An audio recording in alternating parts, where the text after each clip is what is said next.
Como eu já disse, hoje nós vamos então dar continuidade à nossa série de mensagens. O tema da mensagem de hoje é livre para renunciar. Livre para renunciar. Peço para que você abra sua Bíblia lá em 1 Coríntios, no capítulo 9. Hoje nós leremos dos versículos 8 a 14. 1 Coríntios, capítulo 9, versículos 8 a 14.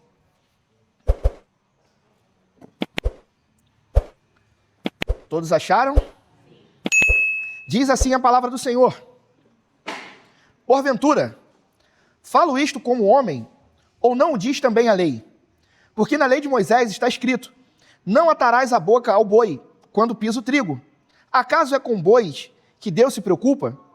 Ou é seguramente por nós que ele o diz? Certo que é por nós que está escrito: pois o que lavra, cumpre fazê-lo com esperança. O que pisa o trigo, faça-o na esperança de receber a parte que lhe é devida. Se nós vos semeamos as coisas espirituais, será muito recolhermos de vós bens materiais? Se outros participam desse direito sobre vós, não o temos nós em maior medida? Entretanto, não usamos desse direito, antes suportamos tudo, para não criarmos qualquer obstáculo ao Evangelho de Cristo. Não sabeis vós que os que prestam serviços sagrados do próprio templo se alimentam? E quem serve ao altar, do altar tira o seu sustento? Assim ordenou também o Senhor aos que pregam o Evangelho, que vivam do Evangelho. Amém. Irmãos, aqui então a gente vai dar continuidade ao argumento do apóstolo Paulo. Nós vimos, obrigado, Rosana, nós vimos na semana passada que Paulo ele utiliza 3 exemplos para justificar que ele, apesar de ter direito ao salário, ele abre mão desse salário por amor aos irmãos. Ele abre mão desse salário para que o evangelho continuasse sendo pregado sem escândalos. E hoje, dando continuidade, a gente vai tratar de mais 3 argumentos que Paulo vai utilizar para falar da sua liberdade. Só que a gente precisa mais uma vez reforçar. Ele aqui estava tratando do seu direito de receber por pastorear por um determinado tempo aquela igreja. E hoje ele vai usar os 3 exemplos que são os seguintes. Primeiro, nós lemos aqui e vamos aprender que ele vai falar da lei do Antigo Testamento. Segundo, nós lemos e vamos aprender que ele vai falar da prática do Antigo Testamento. E por último, ele vai falar do ensinamento de Cristo. Então, como hoje a gente não tem telão devido ao problema da luz, vou pedir para você, com a sua Bíblia aberta, acompanhar a minha leitura. Primeiro, versículo 8 e 9. Paulo vai dizer assim: porventura, falo isto como homem, ou não diz também a lei? Porque na lei de Moisés está escrito: não atarás a boca ao boi quando pisa o trigo. Acaso é com bois que Deus se preocupa? Em primeiro lugar, meus irmãos, Paulo aqui está falando sobre a lei do Antigo Testamento. E no versículo 8, quando ele diz, porventura, falo isto como homem, ou não diz também a lei, o que ele está dizendo? Que o que ele está falando não provém dos seus desejos pessoais, mas se trata de algo que a lei determinava. Então, o que ele está dizendo aqui é que a igreja não poderia dizer que isso era um raciocínio humano. A igreja não poderia dizer que o salário dele era uma questão de bom senso. Não, ele está dizendo, olha, não, eu não estou falando para vocês como homem, eu estou falando o que está escrito na lei. E essa lei que ele utiliza está lá em Deuteronômio 25:4. Lá Deus estabeleceu o seguinte: não atarás a boca ao boi quando pisa o trigo. E o que significava isso aqui? Naquele tempo, no mundo agrícola, era comum você utilizar o boi para debulhar os grãos. O boi era colocado, meus irmãos, para caminhar sobre o trigo. E conforme ele ia pisoteando, ele ia separando o trigo da palha. E aí Deus estabeleceu uma lei que não poderiam amordaçar o boi quando ele estivesse realizando esse trabalho. Por que isso? Porque Deus entendia que era crueldade você impedir o boi de comer justamente do alimento que ele estava ajudando a produzir. Então, conforme o boi ia pisando, se desse fome no bicho, ele podia comer aquele trigo. E aí, o que Paulo está dizendo aqui? Se Deus cuida do boi, por que ele não vai cuidar do ministro do Evangelho? É por isso que ele fala de uma forma que parece até irreverente. Assim, acaso é com bois que Deus se preocupa? Parece até que ele está dizendo que Deus está recusando todo um apoio e cuidado com o animal. Mas não é isso que ele está dizendo. É claro, meus irmãos, que Deus cuida também dos animais. Mas o que ele está dizendo aqui é que o propósito último daquela lei não era somente sobre o tratamento do gado. O que Paulo está dizendo, meu irmão, é que esse é um princípio que se aplica ao animal e com muito mais razão ao ser humano. Porque quando o pastor trabalha, ele trabalha para Deus. E se Deus protege por escrito o direito de um boi comer do seu trabalho, por que Deus seria indiferente àqueles que se gastam na sua obra? É por isso que ele faz uma comparação do homem com um boi. Se o boi não pode ser amordaçado e pode comer daquilo que ele está trabalhando, significa que o pastor também tem o direito de comer mediante o seu trabalho em uma igreja. Aí Paulo agora, no versículo 10, vai dizer o seguinte: ou é seguramente por nós que ele o diz, certo que é por nós que está escrito, pois o que lavra cumpre fazê-lo com esperança, o que pisa o trigo faça na esperança de receber a parte que lhe é devida. O princípio aqui é muito claro, meus irmãos. Aquele que lavra precisa lavrar com esperança, e aquele que trabalha tem todo o direito de participar do fruto. É exatamente a mesmíssima coisa que Paulo vai dizer para Timóteo. Anos depois, Paulo vai utilizar esse mesmíssimo texto, mas agora com um acréscimo que vai fazer duas pontas extremamente interessantes. 1 Timóteo, capítulo 5, versículo 17 e 18, Paulo diz assim: devem ser considerados merecedores de dobrados honorários os presbíteros que presidem bem com especialidade, os que se afadigam na palavra e no ensino. Olha o que ele diz agora: pois a Escritura declara, não amordaces o boi quando pisa o grão, e ainda o trabalhador é digno do seu salário. Meus irmãos, Paulo agora, ele está usando o lado da lei do boi, que estava lá em Deuteronômio, e uma palavra de Jesus, porque quem diz o trabalhador é digno do seu salário é Cristo. Percebam que pelo direito de receber, ele utiliza a lei e a graça, para nos mostrar algo muito importante. O cuidado de Deus com o obreiro vai do Pentateuco ao Evangelho. Quando ele mostra Deuteronômio e a palavra de Jesus, ele está dizendo, Deus sempre cuidou dos obreiros, no Antigo Testamento e no Novo Testamento. E aí agora ele aprofunda essa lógica, lá no versículo 11, eu peço para que você preste muita atenção nisso. Olha o que ele diz: se nós vos semeamos as coisas espirituais, será muito recolhermos de vós bens materiais. Meus irmãos, para e pensa no peso dessa troca. De um lado, um pastor semeando coisas espirituais para a igreja, a verdade eterna, o evangelho que salva, o consolo que sustenta na dor, a esperança que ultrapassa a morte. Do outro lado, ele recebe bens materiais, comida, roupa, um teto para morar. Talvez você ache que não, e está tudo bem se você achar que não. Mas o que Paulo está dizendo aqui é que isso, meu irmão, é desproporcional. E por que é desproporcional? Porque quem recebe bem material está saindo no prejuízo. Porque quem entrega algo espiritual está entregando algo que é eterno. Todo pastor sério, meu irmão, vai entregar para a igreja um evangelho sério, onde a recompensa é a salvação. E em troca disso ele recebe coisas que são perecíveis, que são transitórias. Então o pastor oferece algo que é eterno, mas recebe da igreja algo que é perecível. É isso que Paulo está dizendo aqui. Então entenda uma coisa, não tem lógica pastor que prega por dinheiro. Não tem lógica pastores que pastoreiam por dinheiro. Não tem cabimento, meu irmão. Um pastor prostituiu o evangelho para ter mais gente dentro de uma igreja. Então essa troca aqui, ela é injusta. Mas percebam, às vezes o pastor, vendo essa injustiça, acaba trocando a vida eterna pelo dinheiro. Aí ele começa a prostituir o evangelho para ganhar dinheiro.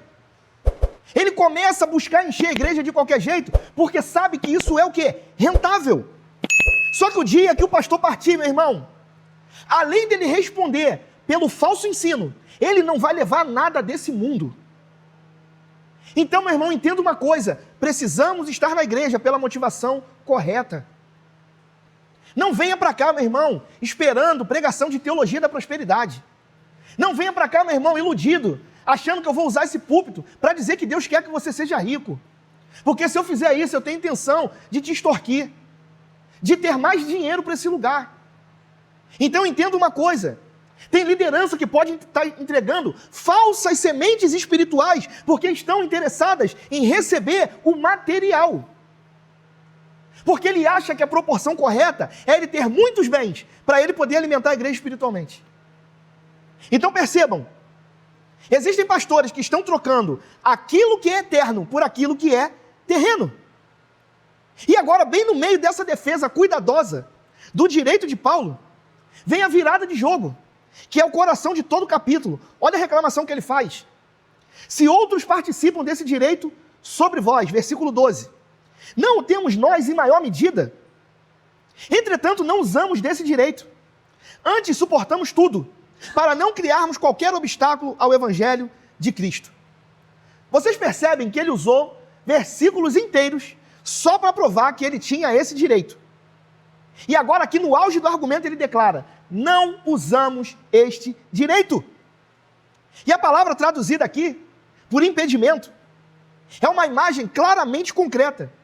Ela descreve uma fenda no meio de um caminho, uma pedra de tropeço, um obstáculo que fazia um viajante cair. Então o que Paulo está dizendo aqui? Eu não quero ser para ninguém uma pedra no caminho rumo a Cristo. Se exigir o meu sustento dessa igreja, numa cidade tão desconfiada e tão obcecada por dinheiro e status, faz alguém duvidar das minhas motivações e tropeça antes de chegar no evangelho, então eu prefiro abrir mão. É isso que Paulo está nos ensinando aqui, meus irmãos. E sabe o que me choca? É o tamanho da renúncia desse homem. Porque se você olhar bem para o texto, ele começa dizendo assim, se outros participam desse direito sobre vós. O que ele está dizendo aqui? Tinham profissionais da fé dentro da igreja que recebiam. Mas eles não pagavam nem a Paulo e nem a Barnabé. Então outros obreiros estavam sim, sendo sustentados pela igreja de Corinto. Mas Paulo não recebia e Barnabé também não. Eles preferem trabalhar com as próprias mãos, passar por privações, mas não escandalizar o evangelho. E a linguagem que ele usa em outra carta é quase dolorida, porque ele chama a atenção da igreja de Corinto, dizendo, olha, eu estou aí, eu estava pastoreando vocês e sendo sustentado pela igreja da Macedônia, uma igreja pobre, mas que sustentava ele. E o tempo que eu tive aí, vocês não me sustentaram. Vocês são muito bons, mas nisso vocês falharam. Então você pensa, muitos direitos. Paulo tinha muitos, mas não reclamava de nenhum. Por uma causa maior. Não colocar obstáculo ao evangelho e ganhar o máximo de pessoas para Jesus. O que eu quero dizer com isso, meus irmãos?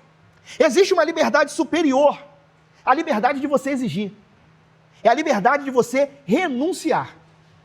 Então tem coisas que você briga porque é um direito seu. Mas você não é livre porque você briga pelos seus direitos. Você é livre porque você abre mão desses direitos por amor ao seu irmão. Então entenda uma coisa. Aqueles coríntios estavam medindo o valor de um homem por quanto ele cobrava. E Paulo estava medindo o seu próprio valor pelo quanto ele estava disposto a não cobrar. Então a graça, meu irmão, inverte a lógica do mundo. É por isso que muitas vezes Deus nos mostra algo que a gente precisa abrir mão. Deus mostra claramente coisas que a gente precisa soltar para que o evangelho brilhe. Só que o que a gente faz? A gente se agarra. Por quê? Porque é meu direito. E eu fico insistindo naquilo a qualquer custo. E Deus fala, solta isso. Larga isso de mão. Abre mão desse direito. Mas como a gente é muito materialista, a gente não consegue abrir mão. Aí Paulo agora vai para a prática do Antigo Testamento, no versículo 13. Não sabeis vós que os que prestam serviços sagrados do próprio templo se alimentam? E quem serve ao altar, do altar, tira o seu sustento? O que estava acontecendo aqui? Primeiro ele fala do bom senso. Depois ele fala da lei escrita. Agora ele aponta para algo que todo judeu e todos vocês que são familiarizados com a Escritura conhecem bem. Que é o quê? As práticas estabelecidas no templo. Quem trabalhava dentro do templo? Os sacerdotes e os levitas. Eram eles que serviam no santuário. Só que tem uma situação bem peculiar. Sacerdote e levita não tinham herança de terra. Todas as tribos tinham herança de terra, mas sacerdotes e levitas não. Então, como que os sacerdotes e os levitas viviam? Através das ofertas. Quando o povo levava o dízimo, quando o povo levava os sacrifícios, quando o povo levava as primícias para a casa de Deus, uma parte de tudo aquilo era destinada ao sustento de quem ministrava dentro do templo. Então, toda essa regulamentação está cuidadosamente registrada na lei. Então, meus irmãos, é importante a gente entender isso. Deus instituiu um sistema para que aqueles que serviam no altar fossem sustentados pelo altar. Então, a aplicação de Paulo aqui é uma lógica esmagadora. Se os ministros do Antigo Testamento, que serviam debaixo da lei, recebiam sustento do povo a quem ministravam, por que os ministros do Novo Testamento, debaixo da graça, anunciando algo infinitamente maior do que toda a sombra do Antigo Testamento, todos os sacrifícios de animais, não têm direito de receber também um sustento?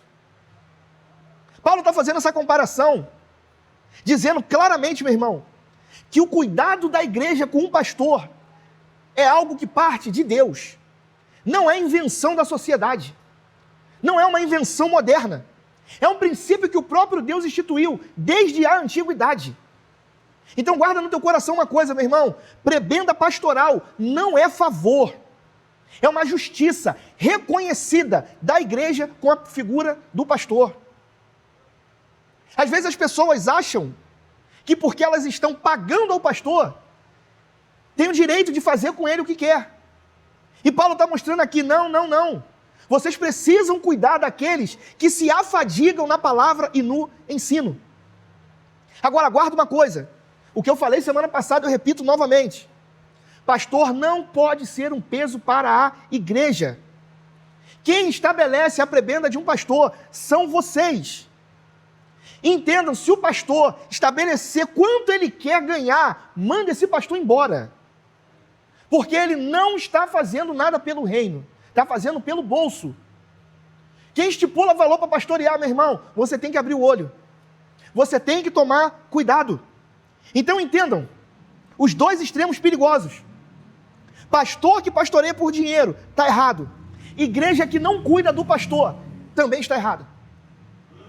Então como a gente resolve isso? Igreja estabelece a prebenda do pastor. Trabalhe, meus irmãos, dentro da realidade da igreja.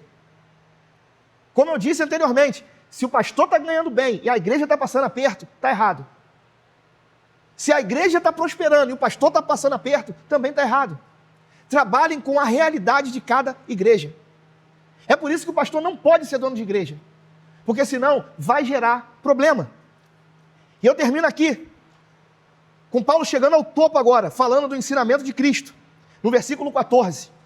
Assim ordenou também o Senhor aos que pregam o Evangelho, que vivam do Evangelho. Então perceba a sequência. Primeiro, razão humana. Segundo, lei de Moisés. Terceiro, prática do templo. E por último, o argumento mais forte de todos, que é uma ordem direta de Jesus. Paulo provavelmente aqui estava ecoando as palavras que Jesus dirigiu aos discípulos. Porque quando Cristo envia os discípulos, ele fala isso: o trabalhador é digno do seu salário. Quando ele manda os 70, ele ordenou que eles não levassem provisões. Por quê? Porque eles tinham que ser sustentados por aqueles a quem eles serviam. Então entenda, meus irmãos, até Jesus entende esse princípio. Isso não é conveniência humana. Isso não é, meu irmão, uma tradição negociável. É um mandamento que veio dos próprios lábios de Cristo. Então você observa o que Paulo faz. Ele constrói uma escadinha de autoridade, degrau por degrau. Experiência comum, lei escrita, prática sagrada e no topo a palavra de Jesus. Sustentar quem prega o Evangelho não é gentileza opcional da igreja. É obediência ao dono da igreja, que é Jesus. Então entenda, meu irmão, aquele que trabalha no ministério precisa viver do ministério. Não porque ele quer, mas porque isso vem revestido da mais alta autoridade que existe, que é Jesus. Agora entenda, não é para ostentação do pastor, mas é para que ele tenha o mínimo para sobreviver. Então entendam, não é encher o bolso do pastor de dinheiro, não é para o pastor ostentar, não é para o pastor deixar a igreja passando aperto, mas é para que ele tenha o mínimo necessário para poder sobreviver. E o que a gente aprende então com a liberdade cristã, dentro de tudo isso que a gente aprendeu nessa noite? Primeiro, meus irmãos, a graça de Deus nos liberta não para reivindicar, mas para renunciar. Segundo, você tem o direito de revidar a ofensa que você recebeu. Você tem o direito de cobrar o reconhecimento que mereceu e não veio. Você tem o direito de exigir a sua parte. O mais provável é que você, talvez, até esteja certo.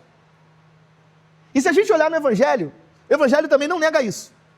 Só que no caso de tudo isso que eu falei, a pergunta é outra. E a pergunta é mais incômoda. E que pergunta é essa? O que esse direito vai produzir no irmão mais fraco e no Evangelho que você representa? Será que essa briga que você tem, exigindo pelos seus direitos, exigindo para que o teu nome apareça, exigindo para que você seja destaque dentro da igreja, está fortalecendo o teu irmão? Ou está se tornando pedra de tropeço na vida dele? Guarda uma coisa, gente. É possível você ter razão e ainda assim você fazer alguém tropeçar. Porque você briga tanto pelos teus direitos que você acaba escandalizando. Você acaba saindo do prumo, perdendo a linha. Então, às vezes, é necessário a gente abrir mão de certas coisas, por amor. Porque a liberdade da graça não é o direito de ter tudo. É a liberdade de você não precisar de nada além de Jesus. Isso é liberdade. Você é mais livre no instante em que abre mão do seu direito por amor, do que no instante que você exige. É isso que Paulo está nos ensinando aqui. E você só vai conseguir renunciar aos teus direitos quando você contemplar que aquele que tinha todo o direito abriu mão numa cruz por amor a você. Aí você vai entender, meu irmão, que a renúncia que Jesus fez é muito maior do que os direitos pelos quais você briga. E aí você vai entender que liberdade cristã, muitas vezes, é você estar certinho, mas tu ama tanto teu irmão, que você abre mão de certas coisas, para não escandalizar. Amém?